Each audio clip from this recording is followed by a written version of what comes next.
Selamat sejahtera dan selamat pagi kepada rakan-rakan dan cikgu sekali. Hari ini kumpulan kami akan bentang tentang topik 3 iaitu penglibatan peranan dan sumbangan. Nama saya Dewa Guru dan ahli kumpulan saya Nishandin dengan Shivani. Hari ini kita nak bentang tentang peringkas rantau Persatuan Negara-Negara Asia Tenggara. Sebelum kita mulakan topik, ada satu video tentang ASEAN. Negara-negara ASEAN beserta karakteristiknya. Anggota ASEAN adalah negara-negara yang tersebar di wilayah Asia Tenggara. Yang pertama adalah Indonesia. Indonesia merupakan tempat dideklarasikannya ASEAN. Indonesia beribu kota di Jakarta yang terletak di Pulau Jawa. Sebelah barat berbatasan dengan Samudra Hindia, sebelah utara berbatasan dengan Malaysia, Singapura, dan Laut Cina Selatan. Sebelah timur berbatasan dengan Papua Nugini, dan sebelah selatan berbatasan dengan Samudra Hindia. Yang kedua adalah Malaysia. Malaysia beribu kota di Kuala Lumpur. Malaysia merupakan negara persemakmuran Inggris. Malaysia terbagi menjadi dua wilayah besar, yaitu Malaysia bagian barat dan timur. Sebelah utara berbatasan dengan Thailand dan Brunei Darussalam. Sebelah barat berbatasan dengan Samudra Hindia. Sebelah timur berbatasan dengan Laut Cina Selatan, dan sebelah selatan berbatasan Indonesia. Yang ketiga, Singapura. Singapura beribu kota di Singapura. Singapura memiliki luas wilayah yang kecil dan terletak di wilayah Semenanjung Malaya. Walaupun kecil, Singapura menjadi negara paling maju di Asia Tenggara. Sebelah barat berbatasan dengan Selat Malaka. Sebelah utara berbatasan dengan Malaysia. Sebelah timur berbatasan dengan Laut Cina Selatan, dan sebelah selatan berbatasan dengan Indonesia. Yang keempat, Thailand.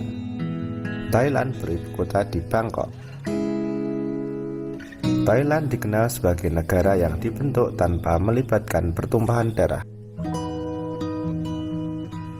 Sebelah utara berbatasan dengan Laos dan Myanmar. Sebelah barat berbatasan dengan Myanmar. Sebelah timur berbatasan dengan Kamboja, dan sebelah selatan berbatasan dengan Malaysia. Yang kelima, Filipina. Ibu kota negara Filipina adalah Manila. Batas wilayah utara adalah Taiwan. Batas wilayah baratnya adalah Laut Cina Selatan. Sedangkan batas wilayah timur adalah Samudra Pasifik, dan batas wilayah selatan adalah Laut Sulu.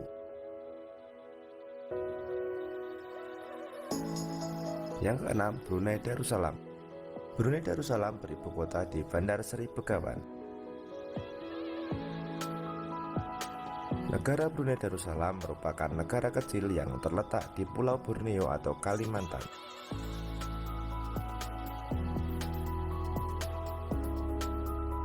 Letak geografisnya adalah sebelah barat, timur, dan selatan berbatasan dengan Malaysia, sementara sebelah utaranya berbatasan dengan Laut Cina Selatan.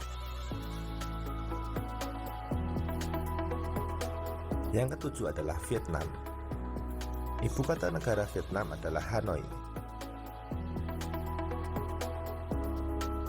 Sebelah utara berbatasan dengan negara Cina. Sebelah timur berbatasan dengan Laut Cina Selatan. Sebelah selatan juga berbatasan dengan Laut Cina Selatan. Dan sebelah barat berbatasan dengan negara Laos dan Kamboja.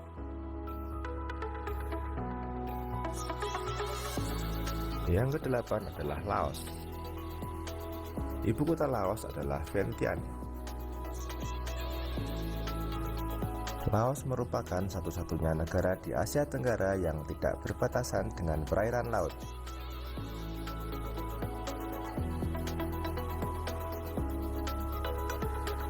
Sebelah barat berbatasan dengan Myanmar, sebelah utara berbatasan dengan Cina, sebelah timur berbatasan dengan Vietnam, dan sebelah selatan berbatasan dengan Kamboja.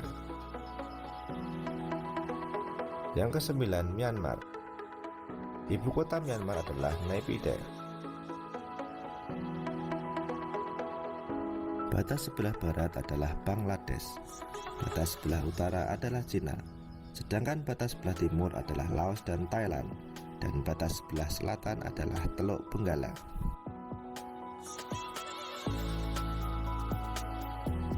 Selanjutnya adalah Kamboja. Negara Kamboja beribu kota di Phnom Penh. Sebelah barat berbatasan dengan Thailand, sebelah utara berbatasan dengan Laos, sebelah timur dan selatan berbatasan dengan Vietnam. Selanjutnya adalah Timor Leste. Timor Leste beribu kota di Dili.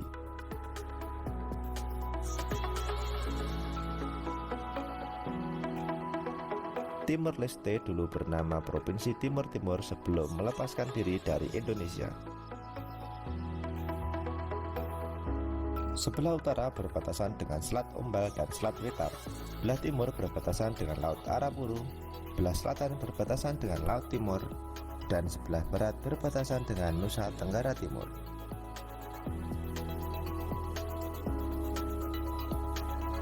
Tadi adalah berikut tentang video negara-negara ASEAN dengan ciri-cirinya, dan juga mereka ada bagi tahu tentang kedudukan di peta dunia di mananya negara ASEAN terletak.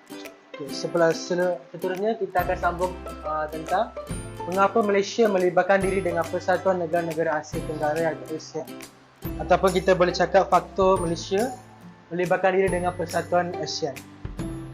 Yang pertama ialah mempercepatkan pertumbuhan dan perkembangan ekonomi, kemajuan sosial dan pembangunan serta kebudayaan serantau.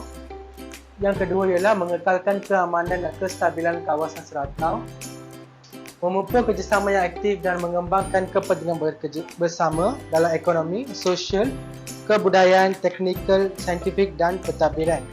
Yang keempat ialah membekalkan bantuan dan latihan R&D. Contohnya macam Malaysia yang memerlukan bantuan dari segi latihan atau bantuan kewangan, pertubuhan negara ASEAN akan membantu melalui memberi sumbangan ataupun memberi bantuan kepada negara tersebut.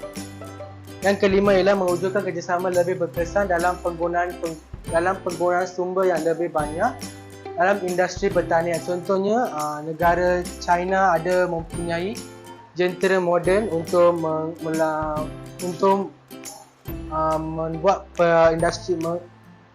membuat pertanian dengan lebih baik dan moden sikit.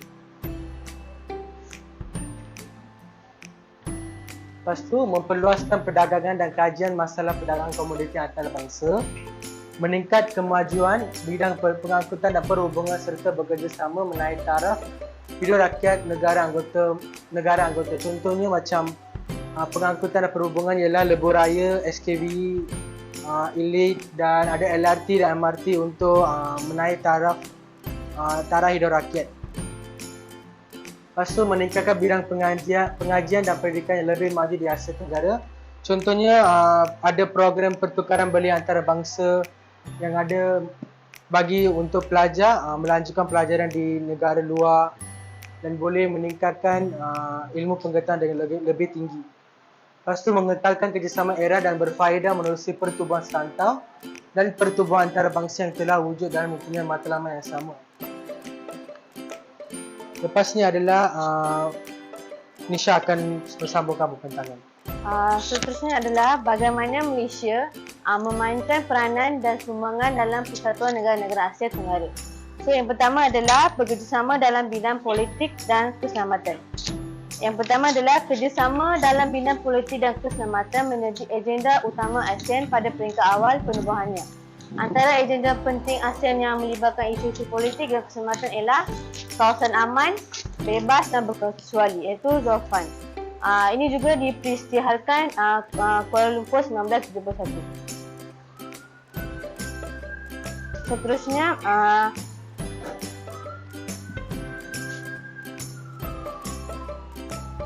Tujuan peristiaan Zulfan ini ialah yang pertama menjamin keamanan serantau melalui dasar pengecualian serantau.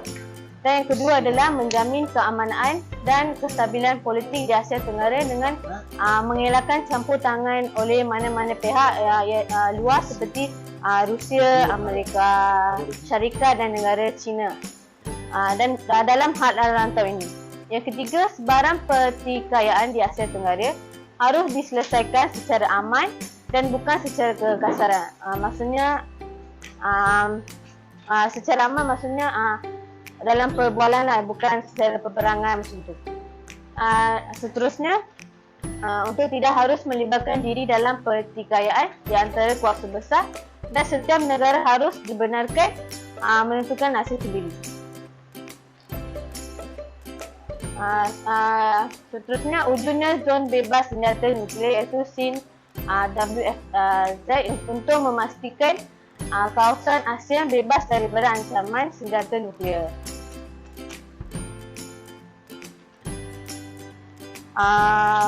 Forum Serantau ASEAN iaitu ARF, tujuannya dibentuk ialah untuk penyelesaian akibat daripada konflik antara negara disebabkan pengesahan kuasa akibat pembentukan ekonomi yang pesat.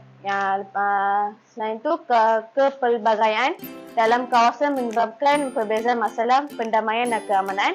Yang ketiga, konflik teritorial dan pertikaian yang belum selesai.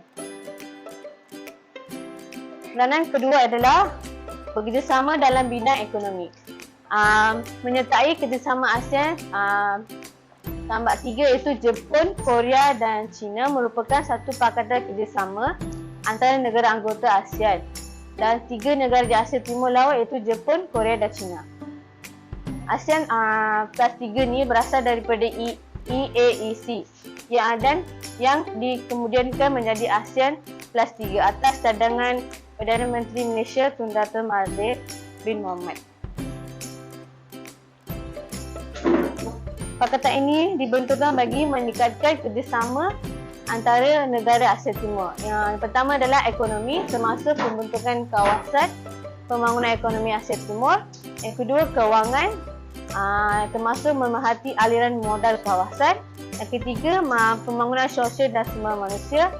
Yang keempat, pembangunan saintifik dan teknikal, budaya dan informasi dan pembangunan infrastruktur. Kerana ini juga menganggotai kawasan perdagangan bebas ASEAN NAFTA. Ini juga penubuhan kawasan perdagangan bebas ASEAN NAFTA dapat direalisasikan melalui perjanjian skim tarif keutamaan sama rata. Tujuan NAFTA adalah untuk meningkatkan daya saing Asia, pusat pergilangan untuk pasaran dunia. Yang kedua adalah membolehkan barangan ASEAN menembusi pasaran anggota dengan bebas melalui pemansuhan tarif antara wilayah dan halangan bukan tarif. Yang ketiga, sektor pergilangan ASEAN akan menjadi lebih efisien dan kompetitif. Yang keempat, menghapuskan sekatan perdagangan dua hala. Yang kelima, menggalakkan kerjasama perdagangan. Keenam, meluaskan dan meningkatkan pasaran serantau. Yang tujuh, mampu menarik pelaburan asing langsung ke negara-negara ASEAN. Seterusnya, pembangunan segitiga pertemuan merujuk kepada kerjasama ekonomi pada kawasan yang lebih kecil di dalam wilayah ASEAN yang melibatkan 3 atau 4 buah negara berjiran atau sempadan. Kerjasama memajukan sub-wilayah berjiran ini dalam ASEAN. Kerjasama menumpukan kepada modal, buruh, teknologi, telekomunikasi, keselamatan dan perdagangan. Yang ini kita yang pernah belajar dalam subjek geografi, kawasan segitiga pertumbuhan. So yang pertama IMS-GT iaitu Indonesia, Malaysia, Singapura iaitu Growth Triangle Selatan. Yang kedua IMT-GT iaitu Indonesia, Malaysia, Thailand iaitu Growth Triangle Utara. Yang tiga adalah EAGA iaitu BIMP East Asian Growth Area, Brunei, Indonesia, Malaysia dan Filipina. Terdapat 11 rancangan pembangunan ekonomi segitiga pertumbuhan. Yang pertama adalah dalam sektor pelancongan, Yang kedua, sektor pengangkutan dan perhubungan. Ketiga, dalam sektor telekomunikasi. Yang keempat, sektor pertanian dan perikanan. Yang kelima, pembangunan sektor penyelesaian dan kerjasama sektor perhutanan, kerjasama infrastruktur fizikal, perdagangan, pelaburan, pengelolaan buruh dan teknologi. Tujuan kerjasama segitiga pertubuhan ASEAN adalah yang pertama, mempercepatkan pembangunan sumber alam di kawasan yang terbabit. Yang kedua, perluasan pasaran dan perdagangan, perkongsian pelaburan modal. Yang keempat, perkongsian teknologi R&D dan inovasi baru. Yang kelima, pengaliran buruh dan tenaga pakar. Terdapat juga masalah-masalah dalam kerjasama segitiga pertubuhan, iaitu terbagi kepada 5, iaitu yang pertama, kegawatan ekonomi serantau, iaitu menjejaskan pelaksanaan projek yang dirancang. Yang kedua, masalah fizikal, bentuk buku bumi yang bergunung ganang berpulau sukar dimajukan. Yang ketiga, masalah teknologi dan kepakaran rendah. Yang keempat, masalah politik yang bermaksud tuntunan bertindak ancaman lanun. Yang kelima, masalah pasaran terhad, jumlah penduduk ataupun kemiskinan menyebabkan kuasa beli rendah.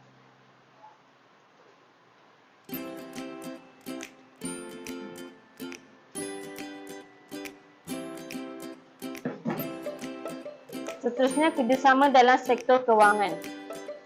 Terbagi kepada 2, Majlis Perbankan ASEAN, ASEAN Banking Council, telah ditubuhkan untuk menyelaraskan kegiatan bank-bank pedagang di rantau ASEAN. Yang kedua, Syarikat Kewangan ASEAN ditubuhkan untuk memberi kemudahan kewangan kepada projek-projek usaha sama ASEAN. Yang ketiga adalah bekerjasama dalam bidang sosial dan budaya.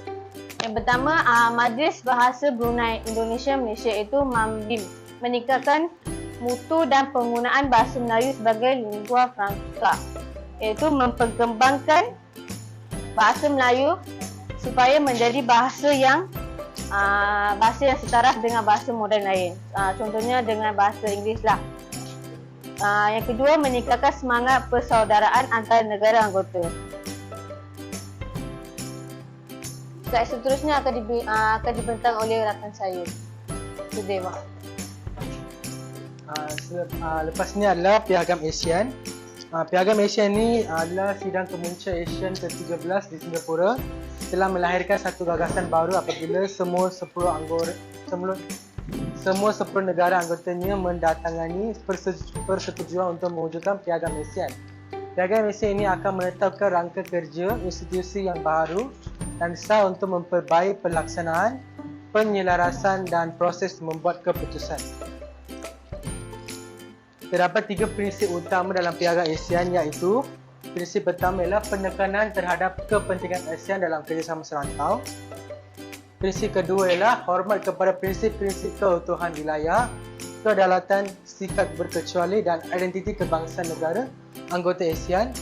Prinsip ketiga ialah pemupukan keamanan dan identiti serantau, penolakan pencerobohan serta penyelesaian pertikaian secara damai melalui dialog dan perundingan. Ia adalah cara penyelesaian sekarang untuk perbualan sahaja, tak ada sampai mengena dengan peperangan ke dan lain-lain. Tujuan Piagam ASEAN ditubuhkan ialah pertama, mewujudkan mekanisme hak asasi manusia di rantau ini. Yang kedua ialah membentuk satu landasan perundangan dan mengubah wajahnya, menjadikan ASEAN yang lebih relevan dan kuat, dan juga menggariskan prinsip pegangan ASEAN selain menubuhkan sebuah badan hak asasi manusia di negara serantau. Yang kelima ialah mengukuhkan sekretariat ASEAN di Jakarta serta menetapkan kriteria kemasukan anggota baru dan bagi menyelesaikan pertikaian. Matlamat dalam Piagam ASEAN ialah menghormati kemerdekaan, kedaulatan dan keutuhan wilayah negara-negara anggota, menyelesaikan pertikaian secara aman, tidak campur tangan dalam hal ehwal dalaman negara anggota, dan hak untuk hidup tanpa gangguan daripada luar. Lepas ni akan membentang rakan pembentang.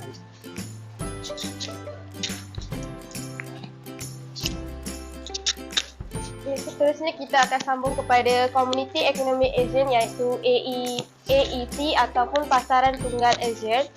Kewujudan pasaran tunggal agent mewujudkan pasaran tunggal negara anggota iaitu untuk meningkatkan kadar pelaburan kepada negara Malaysia. Dia juga menarik minat pelabur asing, pelabur luar ASEAN, juga mengurangkan kemiskinan dan merapatkan jurang kemiskinan, meningkatkan taraf hidup negara serantau kerana terdapat banyak peluang pekerjaan dalam penubuhan pasaran tunggal ASEAN. Oleh itu, ia juga bersatu menghadapi komuniti ini bersatu untuk menghadapi cabaran ekonomi antarabangsa. Seterusnya, faedah AEC kepada Malaysia iaitu keluasan pasaran lebih meningkat kepada 20 kali ganda. Peluang-peluang ekonomi yang luas memandangkan rantau ASEAN sedang pesat membangun. Dia akan meningkatkan peluang ekonomi yang lebih luas. Peningkatan golongan pertengahan di ASEAN, bilangan pengguna semakin meningkat.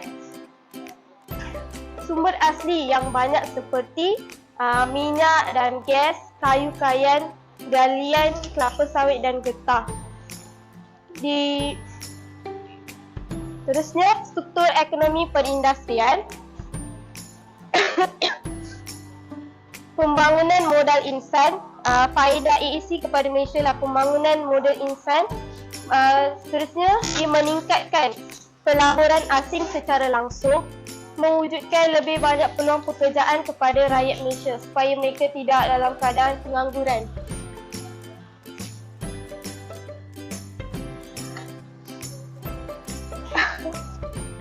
Seterusnya, community agent iaitu community agent akan berasaskan kepada ia merupakan tonggak utama komuniti politik keselamatan agent. Dia mengesahkan kemajuan kerjasama politik dan keamanan. Community economy agent pula menggalakkan perkhidmatan dan peraliran sumber manusia serta mempercepatkan pelaksanaan visa tunggal selain integrasi mata wang dan kewangan, iaitu menggalakkan perkhidmatan dan aliran sumber manusia, mempercepatkan pelaksanaan visa tunggal dan integrasi mata wang dan kewangan. Seterusnya, komuniti sosial budaya agent, dia membincangkan projek pertukaran belia, sukan kebudayaan, pendidikan dan jaminan sosial. Seterusnya, fokus bagi komuniti agent untuk 10 tahun akan datang ialah dia lebih menekankan kepada terhadap rakyat ASEAN dan kesejahteraan mereka, meningkatkan kesedaran tentang ASEAN dan visinya untuk menjadi komuniti yang lebih bersatu dari segi politik dan integrasi, padu dari segi ekonomi, bertanggungjawab dari segi sosial.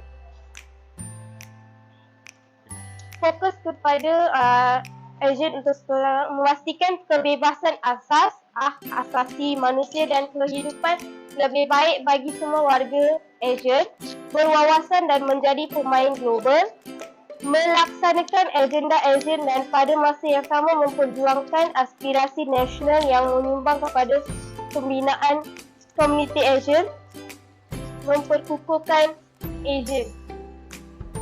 Ya, terima kasih. Okey, sekarang kita buka kepada soal jawab. Assalamualaikum dan selamat sejahtera. Nama saya Nazar Syed Iqmal bin Zainuddin dari kelas 6 AK3. Soalan saya kepada pembentang, boleh berikan contoh berkaitan dengan rancangan pembangunan ekonomi segitiga pertumbuhan. Apakah segitiga pertumbuhan ni buat dalam aspek pembangunan sektor pertanian dan perikanan? Boleh berikan jawapan? Terima kasih atas persoalan rakan sebutan tadi. Contoh pembangunan sektor pertanian dan perikanan adalah, contohnya dalam perikanan kita ada aquaculture dengan perikanan laut dalam ataupun pinggir pantai, dan pertanian pula. Contohnya pertubuhan sini perlu memberikan peralatan teknologi moden. Contohnya jentera moden, mesin untuk melakukan aktiviti pertanian. Dengan ini juga dapat memudahkan kerja petani. Itu saja. Terima kasih. Terima kasih. Assalamualaikum dan salam sejahtera. Nama saya Nurin Bazisha. Saya dari kelas AP3. Saya nak tanya tentang bekerjasama dalam bidang ekonomi tu. Yang tujuan AFTA tu. Saya nak tanya, apakah usaha yang AFTA buat untuk menarik pelabur asing untuk melabur ke negara-negara ASEAN? Terima kasih. Okay, terima kasih atas persoalan rakan sebelah tadi.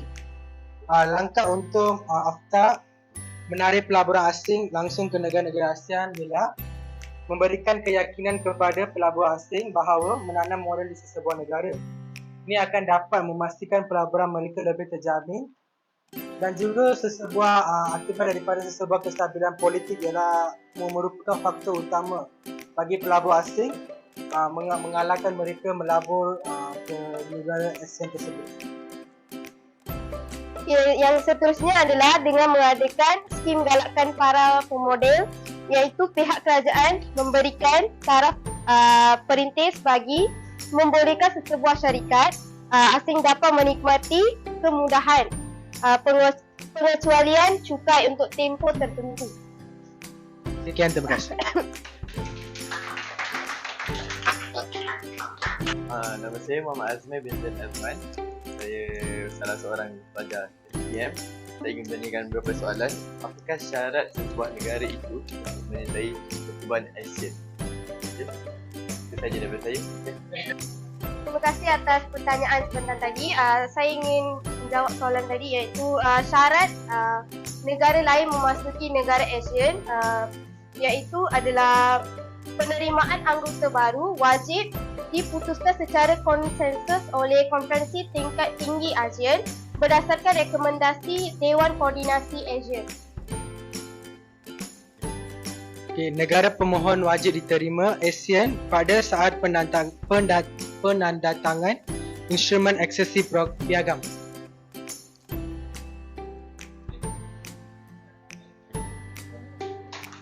Atas pertanyaan tadi. Sebentar. Ya, apa dia?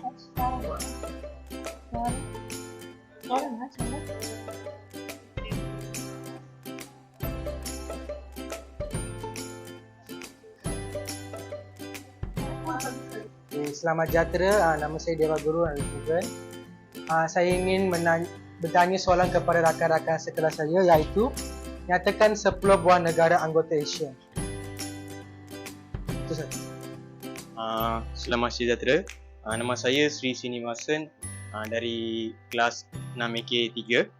Seperti soalan tadi, jawapan saya ialah Brunei, Kemboja, Indonesia, Laos, Malaysia, Myanmar, Filipina, lepas tu Thailand, Timor Leste, akhirnya Vietnam. Itu jawapan saya ya.